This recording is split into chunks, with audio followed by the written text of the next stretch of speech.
ఫెయిన్జల్ తుపాను ప్రభావం తగ్గినా పలు జిల్లాల్లో వానలు కురుస్తూనే ఉన్నాయి. కొన్ని చోట్ల వర్షాలకు పంటలు నీట మునిగాయి. ముఖ్యంగా నెల్లూరు జిల్లాలో పెద్ద సంఖ్యలో వరి పంటకు నష్టం వాటిల్లింది. మళ్లీ నారుమళ్లు వేసేందుకు ప్రభుత్వమే విత్తనాలు సరఫరా చేయాలని అన్నదాతలు విజ్ఞప్తి చేస్తున్నారు. కృష్ణా జిల్లాలో అధికారుల అలసత్వంతో ధాన్యం రైతులు అవస్థలు పడుతున్నారు. ఆయా జిల్లాల కలెక్టర్లతో మాట్లాడిన హోంమంత్రి అనిత రైతుల్ని ఆదుకుంటామని చెప్పారు. ఫెయిన్జల్ తుపాను కారణంగా నెల్లూరు జిల్లాలో రైతులకు తీవ్ర నష్టం వాటిల్లింది. 3 రోజులుగా కురిసిన వర్షాలతో పంట పొలాల్లో నీరు నిలిచింది. కోవూరు, కొడవలూరు, విడవలూరు, బుచ్చిరెడ్డిపాలెం, అల్లూరు మండలాల్లో వరి నారు దెబ్బతింది. కొన్ని చోట్ల పాచి పడుతోంది.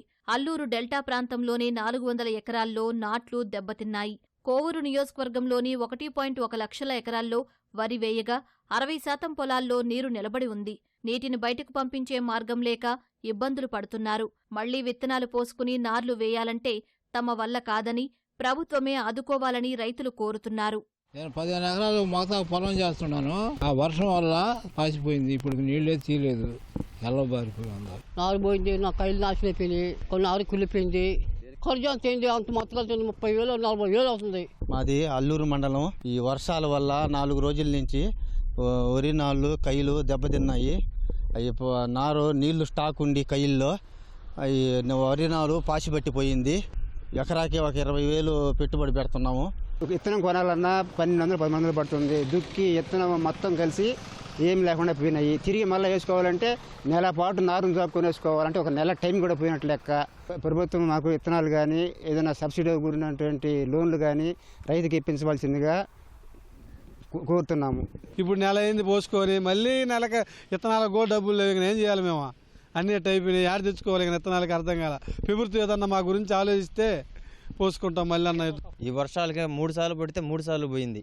రోజు పడతానే ఉంది. అసలు తీసేదానికి వాళ్ళ కుదరటంలా 50,000 60,000 దాకా లాస్ ఇప్పటికి. తుపాను ప్రభావంతో కృష్ణా జిల్లా అవనిగడ్డ నియోజకవర్గం చల్లపల్లిలో ధాన్యం రైతులు అవస్థలు పడుతున్నారు. తేమ శాతం అధికంగా ఉందని చెబుతూ కొనుగోలు చేయట్లేదని, ఆరబోస్తే ఎండ రావట్లేదని అంటున్నారు. మిల్లర్లు కావాలని ఇబ్బందులు పెడుతున్నారని ప్రభుత్వం వేగంగా ధాన్యం కొనుగోలు చేయాలని కోరుతున్నారు. నిజంగా 2-3 రోజుల నుంచి ఈ వర్షానికి మొక్కలు మొలిసిపోతున్నాయండి. మరి ఏం చేయాలో మాకు అర్థం కావట్లేదండి.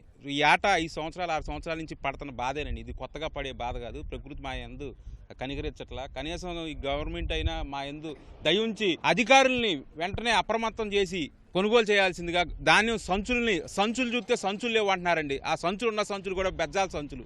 దానికి నిండా 40 కేజీలు అయితే 20 కేజీలు వెళ్తున్నాయండి మిల్లికి. అలాంటి సంచులు ఉన్నాయండి. ఆ సంచుల కోసం ఆ సంచులు కన్నా ఇవ్వమంటే ఆ సంచులు కూడా కరువు అయిపోయినాయండి. తీసుకెళ్తే ఎండబెట్టమంటున్నారు. వర్షం అయితే వర్షం ఎలా ఎండబెడతామండి?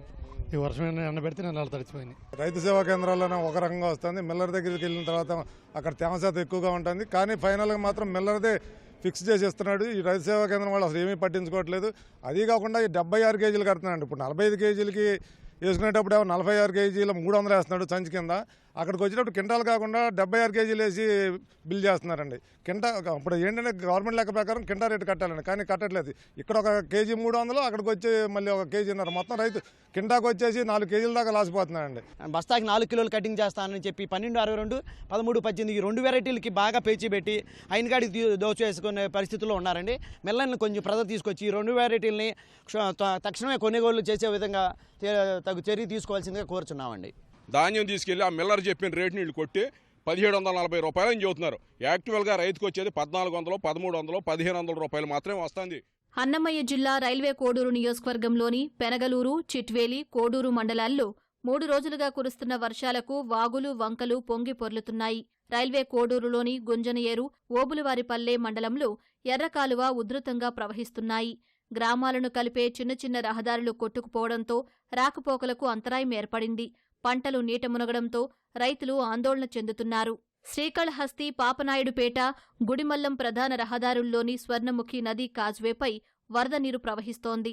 రాజుల కండ్రిగ పాఠశాలకు వెళ్లేందుకు ఉపాధ్యాయుడు రత్నకుమార్ బైక్పై వెళుతూ ఉండగా గోవిందవరం సమీపంలో బైక్ వరదలో కొట్టుకుపోయింది.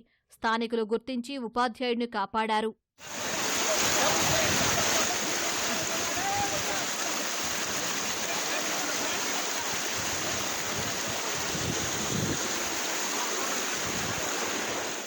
తుపాను ప్రభావిత జిల్లాల కలెక్టర్లతో హోంమంత్రి అనిత ఫోన్లో మాట్లాడి పరిస్థితులను అడిగి తెలుసుకున్నారు. అన్నమయ్య, చిత్తూరు, తిరుపతి జిల్లాల్లో భారీ వర్షాలు కురిసే అవకాశం ఉండడంతో ఆయా జిల్లాల అధికార యంత్రాంగం అప్రమత్తంగా ఉండాలని ఆదేశించారు. తుపాను ప్రభావంతో నష్టపోయిన రైతులకు ప్రభుత్వం అండగా ఉంటుందని తెలిపారు. నెల్లూరు జిల్లా కృష్ణపట్నం వద్ద సముద్రం ముందుకొచ్చి ముంపునకు గురైన ప్రభావిత గ్రామాల ప్రజలు, మత్స్యకారులను సురక్షిత ప్రాంతాలకు తరలించాలని ఆదేశించారు. తిరుపతి, తిరుమల ప్రాంతాల్లో వర్షాల ధాటికి కొండచర్యలు జారిపడుతున్న దృష్ట్యా భక్తులు, ప్రజల రాకపోకలు, భద్రతపై దృష్టి పెట్టాలని సూచించారు.